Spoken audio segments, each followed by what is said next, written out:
मासिक पाळी चुकणे हे गर्भधारणेचे सर्वात पहिले आणि महत्त्वाचे लक्षण आहे.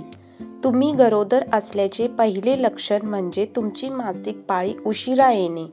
तुम्हाला एरवी नियमित मासिक पाळी येत असेल आणि एखाद्या महिन्यात 1-2 दिवसापेक्षा जास्त उशीर झाला असेल तर प्रेग्नन्सी टेस्ट करा. दिवसाच्या कोणत्याही वेळी मळमळ किंवा उलट्या जास्त प्रमाणात होणे, प्रचंड थकवा जाणवणे हे हार्मोनल बदलामुळे होते.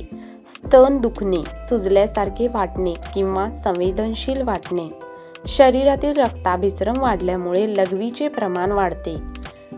गर्भाशयात रोपण होताना हलका रक्तस्राव होऊ शकतो जो मासिक पाळीपेक्षा कमी असतो. तुम्हाला थोडासा रक्तस्राव किंवा क्रॅम्पिंग होऊ शकते. स्पॉटिंग म्हणजे कमी प्रमाणात पाळीसारखेच रक्ताचे डाग पडणे. हे सुद्धा एक सामान्य लक्षण आहे, परंतु जर रक्तस्राव जास्त होत असेल किंवा त्यानंतर वेदना किंवा पेटके येत असतील तर तुमच्या डॉक्टरांचा सल्ला घ्या. हार्मोनल बदलामुळे भावनांमध्ये अचानक बदल होऊ शकतात.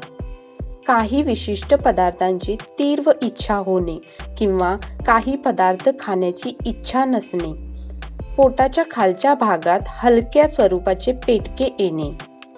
इस्ट्रोजन हार्मोन वाढल्यामुळे योनीतून पांढरा पातळ स्राव येतो. गरोदर असण्याचे आणखी एक लक्षण म्हणजे सतत धाप लागणे, श्वास घेण्यात अडथळा येणे. याचे कारण म्हणजे गर्भाला ऑक्सिजनची आवश्यकता असते. जसजशी गर्भाची वाढ होते तसा तुमच्या फुफ्फुसांवर दबाव येऊ शकतो. त्यामुळे सतत धाप लागत असेल आणि अन्य कारणे नसतील तर तुम्ही प्रेग्नेंट असण्याची शक्यता असते. जर तुम्हाला अचानक डोकेदुखीचा त्रास होत असेल आणि पाठदुखीचा त्रास होत असेल तर हे सुद्धा तुमच्या शरीरातील हार्मोन्सच्या बदलाचे परिणाम असू शकतात. गर्भारपणात हळूहळू हे त्रास वाढत जातात. ही लक्षणं प्रत्येकामध्ये वेगवेगळी असू शकतात. काही महिलांना ही लक्षणे लगेच जाणवतात तर काहींना उशिरा. खात्री करण्यासाठी डॉक्टरांचा सल्ला घेणे महत्त्वाचे आहे. मित्रांनो, आजची माहिती जर तुम्हाला आवडली असेल तर माझ्या चॅनलला सबस्क्राईब करायला विसरू नका.